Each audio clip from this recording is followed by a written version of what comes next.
Hello friends, ಅಮ್ಮನ ಅಡುಗೆ ಮನೆ ಚಾನಲ್ಗೆ ಸ್ವಾಗತ.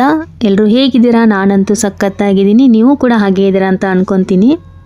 ಇವತ್ತಿನ ರೆಸಿಪಿ ಹಾಗಲಕಾಯಿ ಪಲ್ಯ. ಸ್ವಲ್ಪನೂ ಕಹಿ ಇಲ್ಲದೆ ಇರೋ ಥರ ಯಾವ ರೀತಿಯಾಗಿ ಮಾಡೋದು ಅಂತ ನಾನು ಇವತ್ತಿನ ಈ ವಿಡಿಯೋದಲ್ಲಿ ನಿಮಗೆ ತಿಳಿಸ್ಕೊಡ್ತೀನಿ.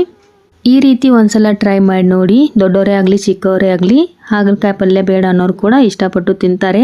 ಹಾಗಿದ್ರೆ ಇವತ್ತಿನ ರೆಸಿಪಿ ಯಾವ ರೀತಿ ಮಾಡೋದು ಅಂತ ನೋಡೋಣ ಬನ್ನಿ. ಇವತ್ತಿನ ಈ ರೆಸಿಪಿಗೆ ನಾನು 2 ಹಾಗಲಕಾಯಿನ ತೊಳೆದ್ಬಿಟ್ಟು ತೊಗೊಂಡಿದ್ದೀನಿ.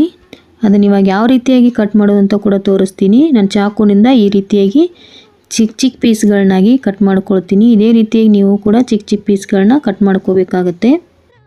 ಇದೇ ರೀತಿಯಾಗಿ 2 ಹಾಗಲಕಾಯಿಗಳನ್ನ ನಿಧಾನವಾಗಿ ಪೊಟ್ಯಾಟೊ ಚಿಪ್ಸ್ ಥರ ತೆಳ್ಳಗೆ ಕಟ್ ಮಾಡ್ಕೊತೀನಿ. ಕಟ್ ಮಾಡ್ಕೊಂಡಾದ್ಮೇಲೆ ತೋರಿಸ್ತೀನಿ ನಾನು ನಿಮಗೆ ಯಾವ ರೀತಿ ಬಂದಿದೆ ಅಂತ.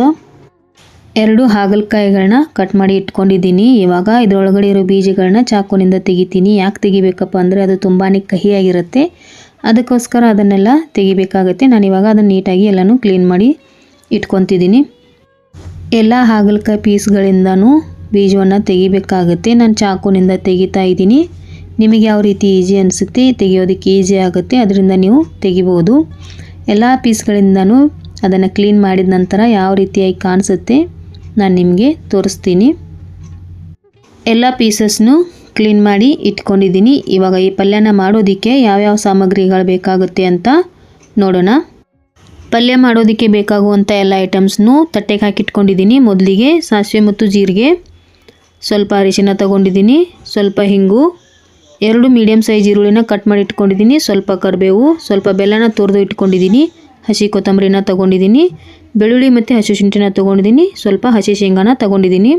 ಇವಾಗ ಸ್ಟವ್ನ ಆನ್ ಮಾಡಿ ಅದರ ಮೇಲೆ ಕಡೆನೇ ಇಟ್ಕೊಂಡಿದ್ದೀನಿ. ಮೊದಲಿಗೆ ಶೇಂಗಾನ ಹುರ್ಕೋಬೇಕಾಗತ್ತೆ. ಹಸಿ ಇರೋದ್ರಿಂದ ಅದನ್ನು ಮೊದಲು ಹುರಿದು ತೆಗೆದಿಟ್ಕೊಳ್ತೀನಿ. ಶೇಂಗಾನ ಹುರ್ಕೊಂಡಿದ್ದಾಯಿತು. ಇವಾಗ ಇದನ್ನೊಂದು ಪ್ಲೇಟ್ಗೆ ಹಾಕಿ ಪಕ್ಕಕ್ಕೆ ಇಟ್ಕೊಳ್ಳೋಣ. ಪ್ಲೇಟ್ನಲ್ಲಿ ತೆಗೆದಿಟ್ಕೊಂಡಿದ್ದೀನಿ. ಇವಾಗ ಸಣ್ಣ ಉರಿನಲ್ಲಿ ಇದೇ ಕಡೆಗೆ 3 ರಿಂದ 4 ಟೇಬಲ್ ಸ್ಪೂನ್ ಆಗುವಷ್ಟು ಅಡುಗೆ ಎಣ್ಣೆನ ಹಾಕ್ಕೊಳ್ತಾ ಇದ್ದೀನಿ.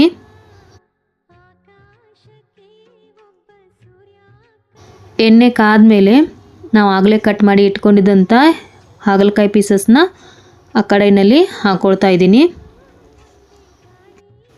ಕಟ್ ಮಾಡಿ ಇಟ್ಕೊಂಡಿರೋ ಎಲ್ಲ ಪೀಸಸ್ನು ಕಡಾಯಿನಲ್ಲಿ ಹಾಕ್ಕೊಂಡಿದ್ದಾದಮೇಲೆ 1 ನಿಮಿಷದವರೆಗೂ ಇದನ್ನು ಹುರ್ಕೊಳ್ತೀನಿ. 1 ನಿಮಿಷ ಆದ ನಂತರ ಇದಕ್ಕೆ 2 ಈರುಳ್ಳಿನ ಕಟ್ ಮಾಡಿ ಇಟ್ಕೊಂಡಿದ್ದೆ, ಆ ಈರುಳ್ಳಿನ ಇದರೊಳಗಡೆ ಹಾಕ್ಕೊಳ್ತಾ ಇದ್ದೀನಿ. ಹಾಗಲಕಾಯಿ ಮತ್ತು ಈರುಳ್ಳಿ ಎರಡೂ ಫ್ರೈ ಮಾಡ್ಕೋಬೇಕಾಗತ್ತೆ, ಅದಕ್ಕೋಸ್ಕರ ಇವಾಗ ನಾನು ಎರಡೂ ಒಂದೇ ಸತಿ ಹಾಕ್ಕೊಂಡಿದ್ದೀನಿ. ಹಾಗಲಕಾಯಿ ಮತ್ತು ಈರುಳ್ಳಿನ ಹಾಕ್ಕೊಂಡಿದ್ದಾದಮೇಲೆ ಇದಕ್ಕೆ ಸ್ವಲ್ಪ ಉಪ್ಪನ್ನು ಸೇರಿಸ್ಕೊತೀನಿ. ಬೇಗ ಸಾಫ್ಟ್ ಆಗಲಿ, ಚೆನ್ನಾಗಿ ಹುರಿಲಿ ಅಂತ ಉಪ್ಪನ್ನು ಸೇರಿಸ್ಕೊಂಡು ಎಲ್ಲ ಕಡೆನೂ ನೀಟಾಗಿ ಮಿಕ್ಸ್ ಮಾಡ್ಕೊತೀನಿ. ಹುರಿದು ತೆಗೆದಿಟ್ಟಿದ್ದಂಥ ಶೇಂಗಾದು ಸಿಪ್ಪೆ ತೆಗೆದಿಟ್ಕೊಂಡಿದ್ದೀನಿ. ಶೇಂಗಾನ ಮಿಕ್ಸಿಗೆ ಹಾಕ್ಕೊಂಡು ಬರೋವರೆಗೂ ಇದನ್ನು 2 ನಿಮಿಷ ಮುಚ್ಚಳ ಮುಚ್ಚಿ ಹುರಿಯೋದಕ್ಕೆ ಹೀಗೆ ಬಿಡ್ತೀನಿ. ನೋಡಿ, ಇಷ್ಟು ಹುರ್ಕೊಂಡ್ರೆ ಸಾಕು. ಇದನ್ನು ಇವಾಗ ಒಂದು ಪ್ಲೇಟ್ಗೆ ಹಾಕಿ ತೆಗೆದು ಪಕ್ಕಕ್ಕೆ ಇಟ್ಕೊಳ್ತೀನಿ. ಅದೇ ಕಡೆಗೆ ಸ್ವಲ್ಪ ಅಂದರೆ 2 ಟೇಬಲ್ ಸ್ಪೂನ್ ಎಣ್ಣೆನ ಹಾಕ್ಕೊಳ್ತಾ ಇದ್ದೀನಿ. ಎಣ್ಣೆ ಕಾದ್ಮೇಲೆ ಅದಕ್ಕೆ ಸ್ವಲ್ಪ ಸಾಸಿವೆನ ಹಾಕ್ಕೊಳ್ತಾ ಇದ್ದೀನಿ. ಜೊತೆಗೇ ಸ್ವಲ್ಪ ಜೀರಿಗೆ ಕೂಡ ಹಾಕ್ಕೊಳ್ತೀನಿ. ಕರಿಬೇವನ್ನು ಕೂಡ ಹಾಕ್ಕೊಳ್ತೀನಿ. ಶುಂಠಿ ಬೆಳ್ಳುಳ್ಳಿ ಪೇಸ್ಟನ್ನು ಕೂಡ ಹಾಕ್ಕೊಳ್ತಾ ಇದ್ದೀನಿ. ಎಲ್ಲನೂ ಹಾಕ್ಕೊಂಡಿದ್ದಾದಮೇಲೆ ನೀಟಾಗಿ ಹಸಿ ವಾಸನೆ ಹೋಗೋವರೆಗೂ ಫ್ರೈ ಮಾಡ್ಕೋಬೇಕಾಗತ್ತೆ. ಫ್ರೈ ಮಾಡ್ಕೊಂಡಿದ್ದಾದಮೇಲೆ ಅರಿಶಿನ ಹಾಕ್ಕೊಳ್ತಿದ್ದೀನಿ. ಜೊತೆಗೆ 1 ಚಿಟಿಕೆಯಷ್ಟು ಹಿಂಗನ್ನು ಹಾಕ್ಕೊಳ್ತಾ ಇದ್ದೀನಿ. ನಿಮಗೆ ಇಷ್ಟ ಅಂದರೆ ಹಾಕ್ಕೋಬೋದು, ಇಲ್ಲಾಂದರೆ ಸ್ಕಿಪ್ ಮಾಡ್ಬೋದು. ಇವಾಗ 1.5 ಟೀ ಸ್ಪೂನಷ್ಟು ಮಸಾಲೆ ಖಾರನ ಸೇರಿಸ್ಕೊಳ್ತಾ ಇದ್ದೀನಿ.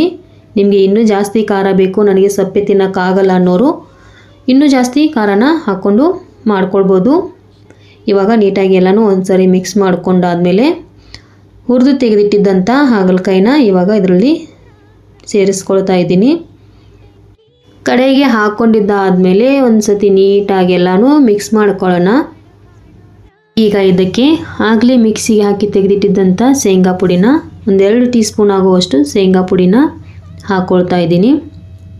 ನೀವಿನ್ನೂ ಜಾಸ್ತಿ ಬೇಕಂದರೆ ಇನ್ನೂ ಜಾಸ್ತಿ ಕೂಡ ಹಾಕ್ಕೊಳ್ಬೋದು. ನಿಮಗೆ ಯಾವ ರೀತಿ ಇಷ್ಟ ಆಗುತ್ತೋ ಆ ರೀತಿ ಹಾಕ್ಕೊಂಡು ಮಾಡ್ಕೊಳ್ಬೋದು. ಈ ರೀತಿಯಾಗಿ ನೀಟಾಗಿ ಮಿಕ್ಸ್ ಮಾಡ್ಕೊಳ್ಳೋಣ. ಹಾಕ್ಕೊಂಡಿದ್ದಾದಮೇಲೆ ಈಗ ಸ್ವಲ್ಪ ಬೆಲ್ಲನ ಸೇರಿಸ್ಕೊಳ್ತಾ ಇದ್ದೀನಿ. ನಿಮ್ಗೆ ಇಷ್ಟ ಅಂದರೆ ಬೆಲ್ಲನ ಹಾಕ್ಕೊಳ್ಬೋದು, ಇಲ್ಲಾಂದರೆ ಸ್ಕಿಪ್ ಮಾಡ್ಬೋದು. ಬೆಲ್ಲ ಹಾಕಿದರೆ ಟೇಸ್ಟು ಚೆನ್ನಾಗಿರುತ್ತೆ, ಅದಕ್ಕೋಸ್ಕರ ನಾನು ಬೆಲ್ಲನ ಹಾಕ್ಕೊಳ್ತಾ ಇದ್ದೀನಿ. ಬೆಲ್ಲ ಹಾಕಿದ ನಂತರ ನೀಟಾಗಿ ಮಿಕ್ಸ್ ಮಾಡಿದ್ರೆ ಹಾಗಲಕಾಯಿ ಪಲ್ಯ ರೆಡಿ ಆಯಿತು. ನಾನು ಇವಾಗ ಇದನ್ನು ಒಂದು ಪ್ಲೇಟ್ಗೆ ತೆಗೆದು ಇಟ್ಕೊಳ್ತೀನಿ. ಇವತ್ತಿನ ಈ ರೆಸಿಪಿ ನಿಮಗೆ ಇಷ್ಟ ಆಗಿದರೆ ನೀವು ಕೂಡ ಒಂದ್ಸತಿ ಟ್ರೈ ಮಾಡಿ. ಹೇಗೆ ಬಂತು ಅಂತ ನನಗೆ ಕಮೆಂಟ್ ಬಾಕ್ಸ್ನಲ್ಲಿ ತಿಳಿಸೋದನ್ನು ಮಾತ್ರ ಮರಿಬೇಡಿ. ಇದೇ ಮೊದಲನೇ ಸಾರಿ ನಮ್ಮ ವಿಡಿಯೋಗಳನ್ನ ನೋಡ್ತಾ ಇದ್ದರೆ ಮೊದಲು ಸಬ್ಸ್ಕ್ರೈಬ್ ಆಗಿ. ಯಾರೆಲ್ಲ ಇನ್ನೂ ಅಮ್ಮನ ಅಡುಗೆ ಮನೆ ಚಾನಲ್ಗೆ ಸಬ್ಸ್ಕ್ರೈಬ್ ಆಗಿಲ್ಲ ದಯವಿಟ್ಟು ಸಬ್ಸ್ಕ್ರೈಬ್ ಆಗಿ. ಇವತ್ತಿನ ಈ ವಿಡಿಯೋ ನಿಮಗೆ ಇಷ್ಟ ಆಗಿದರೆ ಲೈಕ್ ಮಾಡಿ, ಶೇರ್ ಮಾಡಿ, ಕಮೆಂಟ್ ಮಾಡಿ. ಇದೇ ರೀತಿ ನಮ್ಮ ಚಾನಲ್ಗೆ ಸಪೋರ್ಟ್ ಮಾಡ್ತಾ ಇರಿ. Thanks for watching.